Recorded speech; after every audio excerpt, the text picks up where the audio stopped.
Hay profesores que enseñan materias y hay profesores que construyen facultades y conocimientos a través de la investigación. Hoy nos acompaña el doctor Óscar Roberto López Bonilla. Fue director de la Facultad de Ingeniería, Arquitectura y Diseño en 2 ocasiones, vicerrector del campus Ensenada y presidente de la Junta de Gobierno. ¿Qué tal, doctor? Buenos días. Buenos días, muchas gracias por la invitación. ¿Cómo ha estado? Muy bien, muy contento. Qué bueno, doctor. Oiga, doctor, ¿usted se imaginó hace 35 años aproximadamente que entró aquí a la facultad, a la UABC, que iba a ser director y todas las gestiones que iba a tener dentro de la Yo facultad? la verdad que llegué perdido en el espacio y nada más buscaba mi cubículo y ponerme a trabajar. Ajá. Y no tenía una visión de llegar más allá. Ok. ¿Y cómo ha visto usted que ha evolucionado la facultad durante estos años, doctor? ¿A qué se ha enfrentado? Muchísimo, la verdad que me da mucho gusto porque antes, pues obviamente era una universidad creciendo, naciendo, y la parte de docencia era la principal, la investigación era muy escueta y la vinculación o la extensión no era tanta. Entonces fue una unidad académica que fue creciendo, sus profesores fueron adquiriendo grados, adquiriendo habilidades, desarrollando más la investigación, la vinculación. Y hoy en día le veo pues una facultad que está muy relacionada con la unidad, con la comunidad y aportando muchísimo en diferentes áreas. Ok. Doctor, ¿y cómo era la facultad cuando todo esto empezó? Bueno, pues era a mí me tocó todavía cuando era ingeniería civil nada más, Ujú. era más pequeño, no estaban todos esos edificios y se centraba más en la parte de ingeniería civil, la construcción. Los que iniciaron la carrera pues tenían la visión de que en Ensenada y en Baja California se ocupaban ingenieros civiles. De hecho empezó como obras portuarias y Ok. después empezó electrónica. Me tocó estar en contacto con Michelle McCarthy y Roberto Conte, que fueron los que desarrollaron primero el plan de estudios. Eran amigos míos, a veces nos reuníamos porque nos querían eh, pedir información de la electrónica y fueron los que abrieron la carrera. Primero fue Roberto Conte y después creo que se fue al CICESE y continuó entonces Michelle McCarthy. Me Ok. tocó ser profesor de las primeras generaciones de electrónicos, que hoy los veo ya muy grandes esos muchachos y me siento medio viejón, ¿En serio? pero muy contento. Entonces, después de electrónica vino computación, Ujú. que también tuvo que buscarse profesores del área. En aquel entonces era muy difícil conseguir profesores con posgrados, ya no se diga doctorados. Así es de que muchos profesores se contrataron con el compromiso de que hicieran un posgrado y bueno, la mayoría lo hizo. Y Ujú. después hoy en día se les contrata ya con doctorado, ya no esperamos a que tengan la formación, sino que ya llegan formados, incluso con miembros del SNI, con publicaciones, hasta con postdoctorados. Entonces sí hay Sí. una diferencia muy grande de cómo en aquel entonces pues se tenía que generar la universidad. Sí, de hecho, creo que yo soy una prueba viviente de esto, porque usted tuvo la visión de formar un grupo de profesores que nos fuimos a estudiar el doctorado en ingeniería industrial gracias a las gestiones que usted hizo y creo que en esa parte estoy muy agradecida con usted. Doctor, como dice, la electrónica entró como profesor aquí, bueno, como director, pero la electrónica va avanzando a pasos agigantados. Entonces, ¿cuál fue así como que el conocimiento que usted dijo es disruptivo y lo tengo que meter inmediatamente a mis clases? Wow, hubo muchas áreas. En cuestión de electrónica, en microcontroladores, cada vez salen nuevos modelos que tienen más capacidades, más velocidad, más resolución. Y entonces estábamos constantemente buscando cuáles eran los más adecuados. Y algo que sí cambió muchísimo al final casi de mi carrera fue la inteligencia artificial. Ujú. De hecho, desde que yo estaba en el doctorado, estuve en contacto con las redes neuronales y programamos una computadora paralela ahí en el doctorado. Entonces, cuando regresé, una de las cosas que quería hacer era una computadora paralela y parte de las aplicaciones era precisamente la inteligencia artificial. Hoy en día, pues ya la vemos en todos lados, la gente la maneja en su celular, pero en aquel entonces era como que lo que venía, lo nuevo, ¿no? Claro. Y había que estar siempre al pendiente de lo que surgía. ¿Y usted lo integraba en sus clases, en sus materias, frente a grupo? Sí, en la parte de cómputo paralelo Ujú. o distribuido, armamos una computadora y con ella damos clases de cómo distribuir las tareas y esto pues se puede aplicar a cómputo, bueno, a inteligencia artificial, sobre todo con los circuitos de NVIDIA que tienen infinidad microcontroladores. Oiga, doctor, y pasando un poquito ya a la parte de gestión, cuando usted fue director de la facultad, allí, por ejemplo, surgió la idea de crear el programa de bioingeniería. Tengo entendido que usted fue de los pioneros y de los impulsores de este programa. ¿Cómo detectó que había una necesidad de unir dos especialidades como la electrónica y la biología para formar un nuevo programa educativo? Bueno, todo empezó porque el rector de la universidad, el doctor Gabriel Estrella, en una reunión nos pidió a los directores que viéramos qué nuevas carreras se podrían abrir. La primera fue arquitectura, porque ya tenía, ahora sí que tiempo que la gente aquí en Ensenada la quería. Había la opción de hacer una facultad de arquitectura, pero el rector pensó que era mejor que en la facultad de ingeniería se incorporara la carrera de arquitectura y se llamara ahora Facultad de Ingeniería, Arquitectura y Diseño. Entonces la primera carrera fue arquitectura. Después nos dimos a la tarea con otros investigadores y profesores y gente que tenía de alguna manera visión de ver las opciones, y hubo dos áreas que veíamos con mucho potencial y que creo que hoy en día le atinamos. Claro. Fue la de bioingeniería, porque había en la ciudad mucha biotecnología.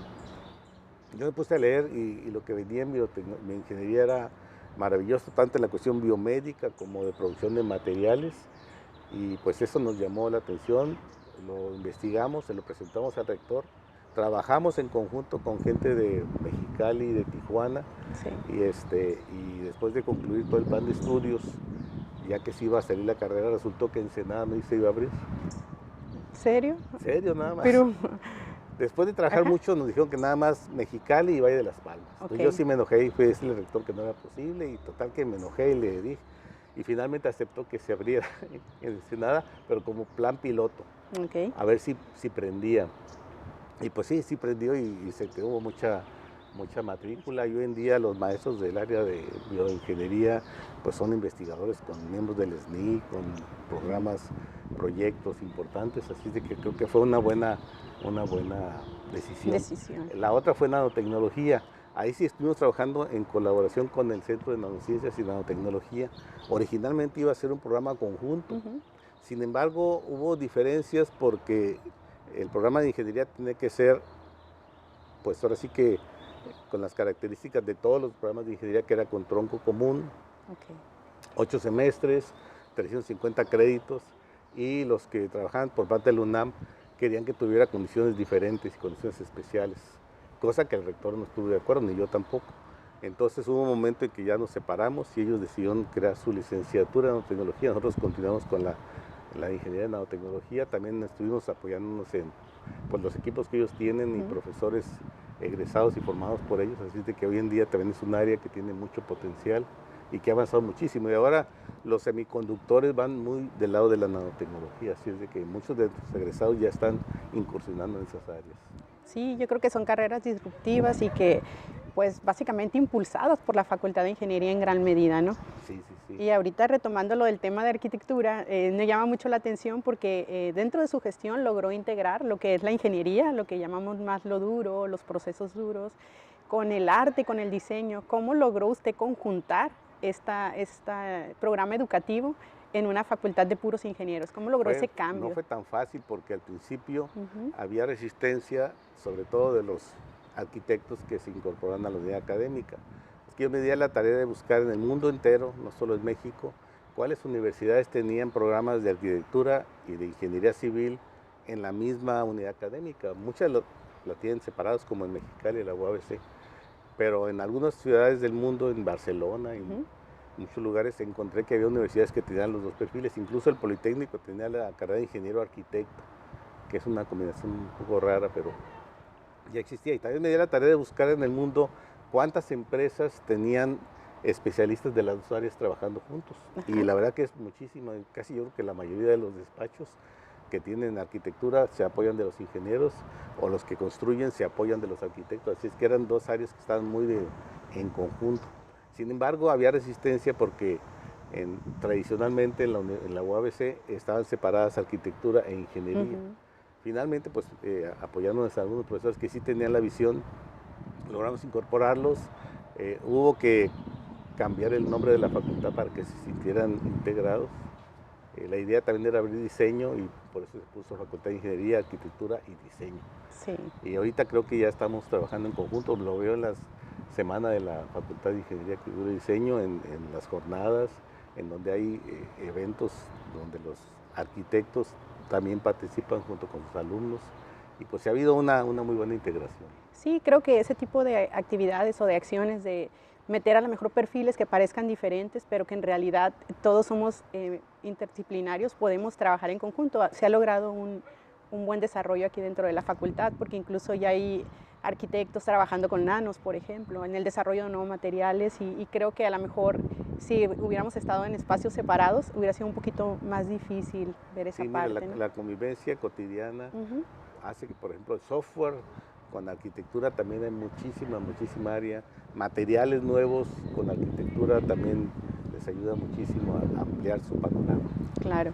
Doctor, dentro de las gestiones también tengo entendido que usted impulsó algo llamado Hora Universitaria. No sé si nos quiera platicar un poquito acerca de eso. Sí, esta tuvo su historia cuando regresé del doctorado. Tenía la idea de hacer conferencias, porque yo veía la facultad que sí tenía las carreras, sí tenía incluso ya la maestría en aquel entonces, pero no había muchas conferencias, no había mucha vida académica. Entonces, recuerdo que platiqué con el entonces subdirector de que se hiciera una especie de secuencia de conferencias y pues me dijo, pues hazlo tú. Entonces empecé por buscar gente que viniera, empecé con gente del CICESE y luego me di el problema de que llegaba, haz de cuenta, el miércoles a las 10 de la mañana y pues ahora sí que había que invitar alumnos y todos estaban en clases o en laboratorio. Y entonces tenía que pedírselos prestado a alguien y cuando un maestro pues cooperaba, me prestaba a sus alumnos para que fueran a la conferencia, porque también traer el conferencista y el audiovisual solo, pues era como que medio complicado. Pero después, si a la siguiente semana quería hacer la conferencia, pues ya el maestro me decía, no, pues no te los puedo prestar. Entonces era como, cómo hacerle para ubicar que pudiéramos tener alumnos que fueran, pero al mismo tiempo que no perdieran clases. Entonces se me ocurrió que podíamos reservar una hora. Aquí lo interesante fue la evolución, porque originalmente era eso, pláticas que vinieran del CICESE, que vinieran de, no sé, de Televisa o de alguna empresa que pudiera platicarnos y que los alumnos no pidieran clase, pero después se usó para reuniones académicas, la sociedad de alumnos. Fue creciendo clubes, cada vez más. Concursos, por ejemplo, de torneos de básquetbol, que en esa hora la aprovechaban. Y en fin, creo que hasta hubo un club de fotografía que un profesor muy dinámico lo inició. Y entonces los alumnos empezaron a tener esa vida. Lo, digamos, satisfactorio es que después cuando vino las acreditaciones, eran los que nos pedían. Eso. Y ya lo teníamos. Sí, es muy interesante, doctor, y esa parte le admiro mucho porque siempre el buscar cosas nuevas, disruptivas y sobre todo buscar la formación integral del estudiante. Recuerdo que mucho en UABC buscamos que el estudiante no solo adquiera conocimientos, sino que tenga una formación en cultura, deportes, artes y todo lo que está, los temas a la vanguardia dentro de la universidad. Y creo que un espacio como la hora universitaria es algo significativo porque le da la oportunidad al estudiante de adquirir esa formación integral. Sí, ahora que hay clubes y además muchos intereses de los académicos y de los profesores, ahora que está también muy importante la participación de la mujer, también hay conferencias y talleres en donde la mujer, bueno, las alumnas se desarrollan, en el arte también hay espacios donde los alumnos aprenden, no sé, a pintar, a bordar, y que no se limita solamente a un perfil, sino a todos los estudiantes. Y la verdad que ha crecido muchísimo y me da mucho gusto. Sí, otra de las cosas importantes, considero yo, es la educación continua a través, por ejemplo, de los posgrados. Siento que en su gestión también se impulsó mucho el área de posgrado y llegando a consolidar algunos programas educativos. ¿Qué nos puede comentar al respecto? Bueno, también era un área importante y que cuando yo entré de director ya estaba en proceso el MITSI, la maestría doctoral en ciencias de ingeniería, que abarcaba todas las unidades académicas de ingeniería del Estado. Bueno, casi todas, Tecate no estaba, ni San Quintín. y había que abrir diferentes áreas. Yo recuerdo que un área que me gustaba, que queríamos impulsar era la de industrial, Ujú. pero el problema es que no había doctores en industrial, entonces no se podía abrir un doctorado en industrial y los profesores de industrial no podían hacer el doctorado porque no había un programa. Entonces lo que hicimos es traer doctores de fuera, Ujú. se abrió un programa así medio al límite de la legalidad, pero Ajá. bueno, llegaron los profesores de otras universidades y lograron doctorar a los actuales profesores que después entraron a la UNI y ahorita son toda una potencia económica dentro de la universidad. Sí, prueba de ello soy yo Sí, que sí, sí. agradezco mucho por el impulso, el apoyo que siempre nos brindó y la apertura que tenía siempre con nosotros de que teníamos nuevas ideas y usted realmente buscaba cómo apoyarlas. Eso creo que fue muy Sí, significativo en claro. nuestra formación. Doctor, ser director de la FIAT pues no es tarea fácil. Sin embargo, usted también ha ido ascendiendo en la escala aquí. Por ejemplo, fue vicerrector del campus Ensenada. ¿Cuál fue el momento más crítico que le tocó gestionar y qué aprendió sobre el liderazgo humano en este proceso? Bueno, ya cuando pasé a la vicerrectoría, ya era no solamente estar preocupado Ujú. por la unidad académica de Ingeniería, Arquitectura y Diseño, sino todas las demás. Y entonces había que estar apoyando a los directores de cada unidad para que gestionaran y crecieran y pues ahora sí que avanzaran en sus proyectos. Eh, Afortunadamente creo que tuve muy buena relación con el entonces rector y el secretario general y juntos hicimos muchas cosas, entre otras cosas crear festivales como el que se hace aquí en el Andador Ujú. para que hubiera actividad académica. También estuvimos colaborando en los eventos del Día del Estudiante que traían ahora sí que artistas de renombre. Quiero decir que muchos de esos artistas yo no los conocía porque yo no estaba mucho en la onda juvenil, pero cuando me decían va a venir, no sé, Panteón Rococó, yo no sabía quién eran los de estudiantes, se emocionaban muchísimo, así de que Sí. fue una época pues de mucha interacción con los alumnos y con los profesores. Quiero decir que muchas ideas Ujú. eran de muchos académicos, no eran solamente mías. Igual en la vicerrectoría hubo muchos profesores de diferentes unidades académicas que me proponían cosas y las hacíamos, ¿no? Entonces creció muchísimo. Una parte muy crítica, recuerdo que sí estuvo complicada, fue una ocasión en que teníamos un concierto con unos grupos musicales en un día del estudiante Ujú. y hubo conflictos con el municipio porque no nos querían dar el permiso para llevar el evento. Y eso fue sí muy complicado porque casi llegamos al límite de que la oficina cerraba a las 2 de la tarde y a las 1:55 nos dieron el permiso. Al límite. Ajá. Y Ok. sí, el rector estaba muy molesto porque el municipio, pues no sé por qué razón, tenían ese problema. Pero bueno, fue de las cosas que logramos avanzar. Hubo una propuesta de académicos de traernos aquí en Ensenada lo que era la expo posgrado de CONACYT. Sí. Y me acuerdo que cuando le propuse al rector me dijo, bueno, pero ¿por qué Ensenada? Pues porque Ensenada lo queremos. Fue complicado, no estaba muy convencido, pero finalmente nos autorizó y se llevó a cabo este evento muy grande. En ese evento aplicamos mucho de lo aprendido en las jornadas de ingeniería, Ujú. en la Expo Ciencia y Tecnología, lo de los autobuses, La la logística del evento. logística, y funcionó bastante bien. Así de que quedamos muy bien ahí Pues como dice, doctor, o sea, realmente es el concentrar ideas, muchos maestros tienen muy buenas ideas, pero que haya un gestor que realmente las adopte y las ejecute junto con los maestros es sumamente importante. Creo que sí. esa visión es lo que no debemos de perder, ¿no? Y usted, por su paso ahora con la Junta de Gobierno, como presidente de la Junta de Gobierno, ¿qué opinión tiene acerca de qué es lo que está haciendo nuestra universidad por hacerse fuerte ante los retos nacionales e internacionales que hay ahorita? Fíjate que cuando ya pasas a la Junta hay Ujú. mucha información de unidades académicas que la verdad te sorprende que se tenga toda esa información. Y estando en la Junta he estado buscando cómo lo están haciendo otras universidades pues parece que pues somos las mejores del país. Sí. Un dato que no tienen otras universidades, por ejemplo, es la transparencia. Ujú. La UABC, desde hace, no sé, como 20 años, transmite sus sesiones tanto de Consejo Universitario como de Junta de Gobierno. Entonces, cualquier académico, cualquier estudiante las puede ver en vivo y si no, quedan grabadas y puede revisarlas. A mí me gusta cuando no puedo atender algún consejo técnico, pues verlo después con calma, me compro unas palomitas, un café, un refresco y me pongo a verlas. Y eso no se puede hacer en todas las unidades, en todas las universidades. Y también algo muy importante es la autonomía. La universidad ha estado defendiendo su autonomía y me ha tocado conocer casos en México y otras universidades que tienen problemas en su autonomía y eso afecta la calidad educativa. Entonces realmente somos de las mejores universidades del país. Y bueno, la cuestión presupuestal siempre es un problema, Sí. sin embargo, el patronato lo ha manejado muy bien y la universidad ha avanzado muchísimo. ¿Y Puedo cómo decirlo. nos ve, doctor, como a nivel internacional? Si nos comparáramos UABC a nivel internacional, ¿en qué posición considera usted que nos encontramos?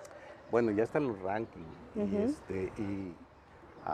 el problema de ubicarnos es de que hay otros como indicadores. Uno de ellos, por ejemplo, es cuántos egresados de esta universidad han llegado a algún puesto importante, ¿no? Entonces, por ejemplo, la UNAM tiene muchos egresados que han sido presidentes del país. Ok. Entonces, ahí va a ser difícil competir porque tendríamos que avanzar en eso, ¿no? De hecho, hasta hace poco el gobernador Osuna Millán fue el primer egresado de UABC que llegó de gobernador. Entonces, ese tipo de indicadores son complicados. Por otro lado, también hay la cuestión de la relación con la industria.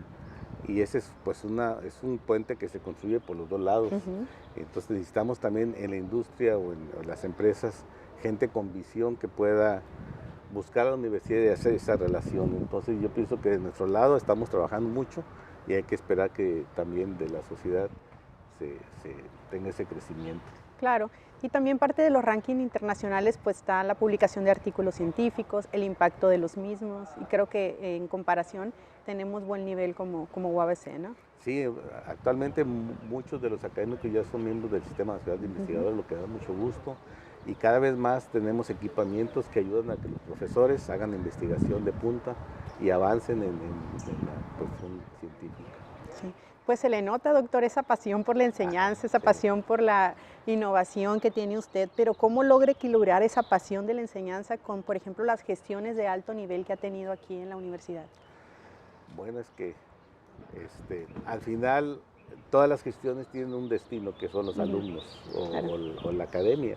Entonces yo creo que es importante que cualquier directivo tenga contacto con lo que es la docencia, la investigación y la extensión para poder llevar a cabo una dirección adecuada, que tenga visión y que tenga, pues ahora sí que objetivos claros.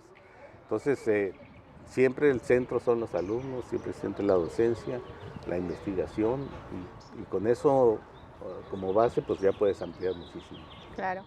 Y de todos los roles que ha jugado aquí en la universidad, director, profesor, vicerrector, presidente de la Junta de Gobierno, ¿cuál es el que a su criterio le ha dado mayor satisfacción y por qué? Fíjate que una de las cosas que de repente tengo ese sentimiento Ujú. encontrado es que sí, mucha gente reconoce que estuve en esos puestos, pero también la parte académica siempre me ha gustado, la parte de inventar equipos, de hacer aparatos, de solucionar problemas, de encontrar metodologías, es lo que más me ha gustado. Entonces la parte de investigación a mí es la que más me ha dado satisfacciones. No digo que la dirección no, o la gestión, pero cuando estás en el salón y tienes alumnos interesados en la investigación, bueno, a mí Ujú. en la investigación, en la electrónica, en hacer equipos, aparatos, sistemas, es lo que me llena. De hecho, ahorita ya estoy, aunque ya estoy jubilado, aunque de la parte de la junta, en mi casa todavía me pongo a hacer equipos, me pongo a hacer circuitos. Doctor, tengo entendido que usted tenía una empresa, ¿no? Aquí la desarrolló también por parte de la universidad. Sí, fíjate, hace años, bueno, todo empezó porque empezamos a hacer Ujú. vinculación, empezamos a tener equipos que desarrollamos y que había instituciones que los compraban y pues ahora sí que nos lo pagaban y teníamos recursos. Pero entonces surgió de unidades externas que me invitaron a hacer Ujú. algunos desarrollos, pero de manera personal. Entonces hice una empresa que la registré ante Hacienda y todo, y entonces hacíamos equipos y hacíamos aparatos y tuvimos clientes en Ensenada, en La Paz, en Sonora y los últimos fueron en San Diego, California. Pero Muy después interesante. cuando empecé con la dirección de la facultad, pues me absorbió y ya tuve que suspender la empresa. Empresa. Pero finalmente se le nota esa pasión por querer solucionar problemas, ¿no? Con innovación tecnológica y sobre todo involucrando estudiantes, que creo que es la parte importante que tenemos nosotros que hacer como docentes de una facultad de este nivel. Sí, yo creo que es importante Ajá. pues dejar huella y dejar gente que pueda continuar lo que uno hace, ¿no? Entonces, eso pues son los alumnos y los profesores. Doctor, seguramente se encuentra con colegas que hoy son directores, investigadores, pero que también fueron sus alumnos. ¿Qué siente que esa semillita que se sembró ahorita ya creció y creció tanto? Pues a veces me siento como más viejo, Entre otras cosas. pero sí muy contento. Por Ujú. ejemplo, el director de San Quintín fue alumno mío, y hoy pues lo veo muy, muy desarrollado. Otros colegas míos también se fueron a otras unidades académicas y han avanzado. La vicerrectora actual fue colaboradora mía, pues también aquí la entrevistadora me Gracias. ayudó en la vicerrectoría. Sí. Así es de que sí, sí me da mucho gusto cuando veo que van avanzando y siguen creciendo. Y de cierta manera esas semillitas que usted aportó pues han florecido y han dado frutos, ¿no? Ok, doctor, ¿qué consejo le daría, por ejemplo, a los profesores de nuevo ingreso que traen todavía todo el ímpetu, las ganas de hacer cosas, pero a lo mejor la resistencia al cambio o el miedo no les ha permitido desarrollar esa energía nueva que traen? ¿Qué podría darles No, de pues yo les consejo? diría primero que son muy afortunados. Yo me siento afortunado. Ujú. Y cuando yo entré, pues había otras condiciones en la universidad, ¿no? Hoy en día, pues hay muchas facilidades que se tienen y yo creo que deben de aprovecharlas. Hay ciertamente la tarea del académico en la universidad hoy en día es multifacética, tiene que además de dar clases, hacer investigación, planear sus tareas, planear las evaluaciones. Es más complejo dar el seguimiento a la acreditación. Ujú. Sin embargo, yo creo que todo eso se puede conjuntar y llevar a cabo y pues seguir con tareas que son muy satisfactorias en la universidad, en la parte de docencia, como formando nuevos profesionistas, ayudándolos a crecer en el posgrado, contagiándolos del interés por la investigación y pues en la parte de investigación buscar solucionar problemas pertinentes a la región. Creo que eso es muy importante. Sí, doctor, y sobre todo en esta época de grandes cambios, ahora con la globalización, la inteligencia artificial, o sea, ¿qué deberíamos hacer como facultad nosotros en los próximos 10 años para no perder ese liderazgo que ya tenemos ganado en la región? Mira, estar consciente porque Ujú. esto de la globalización o el avance tecnológico nos ha ayudado muchísimo. Yo recuerdo hace muchos años en mis inicios que había salidas a la Universidad de San Diego a revisar la biblioteca, porque aquí no había todas las revistas que se tenían. Hoy en día, por tener ya acuerdos y tener acceso en línea a las revistas, los profesores pueden tener la última en publicaciones a nivel mundial y Ujú. eso pues ayuda muchísimo porque no tienes que retrasarte. Por otro lado, los equipamientos que se tienen cada vez en la universidad son de punta y ayudan mucho a que los profesores puedan seguir haciendo investigación. Yo los invitaría a que estén ahora sí que al día en lo que está ocurriendo a nivel mundial y eso a través de las revistas y de los demás medios que existen, pero sobre todo buscando aportar. Ujú. Algo que no debemos de perder de vista es que la Universidad Autónoma de Baja California es estatal, entonces nuestra prioridad deben ser los problemas regionales. Ciertamente habrá problemas de carácter universal que nos puedan interesar, pero los problemas regionales nos deben de ocupar más todavía. Y los profesores actuales, la verdad que pues yo los veo en la gloria porque Ujú. hay muchas cosas que pueden hacer que antes pues era muy complicado, había limitaciones y había que ser muy creativos para, para solucionar los problemas. Hoy en día sigue siendo la necesidad de que sean creativos, pero hay más elementos para hacerlo. Sí, yo creo que es parte de una evolución natural, ¿no? de la facultad y del impulso de que personas como ustedes han buscado generarnos o proveernos los medios para que nosotros podamos tener, como bien dice ahora, la revista o el paper lo tenemos a la mano, mientras que antes había que viajar a San Diego, a la biblioteca para traerlo, Sí, ¿no? sí, Entonces, sí, sí. aprovechar esas oportunidades que nos da, pues creo que nos hará crecer más aceleradamente, ¿no? Ahí tenemos Sí, que, sí. que Y cuidar. con la globalización, pues ahora sí que la competencia es más pareja a nivel mundial. Ya para hacer relaciones con alguien que esté en otro país no es tan complicado como Ajá. antes. Y hoy en día es lo más común, las redes que se hacen, incluso de universidades de otros países, es más fácil hacerlas hoy en día que hace muchos años. Claro. Doctor, ¿y usted ahorita cómo vislumbra a la FIAT en 10 años? O sea, ¿cómo la ve posicionada en esos Bueno, 10 yo, años? yo creo que la Fiat va cada vez creciendo más y la parte de innovación, de patentes y eh, propiedad intelectual creo que es lo que va a hacer que crezca y la vinculación con el sector empresarial y el sector productivo regional creo que es lo que nos debería de también preocupar hoy en día. Y por supuesto, siguiendo generando eh, profesionistas que se incorporen a la sociedad y que tengan todas las capacidades para transformar esa sociedad, creo que va a ser una de las cosas que la universidad tiene que seguir haciendo. Pero yo creo que la facultad debe llegar a convertirse en pues un promotor del desarrollo a nivel regional. Sí, sí nos vemos así.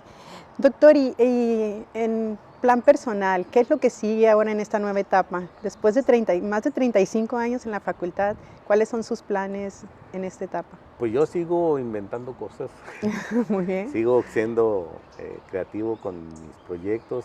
En la universidad, pues seguir apoyando en la Junta de Gobierno y seguir buscando que los mejores liderazgos sean los que se hagan cargo de las unidades académicas. Ok, seguir aportando, ¿no? No sé si quisiera agregar algo más, doctor, a esta No, entrevista. pues felicitarlos por esta iniciativa. Creo Ujú. que la facultad va a dejar pues va a conocer mucho del pasado, de la historia que tuvimos, y eso va a ayudar a que los jóvenes estén más conscientes de lo que tenemos para que lo valoren más. Claro.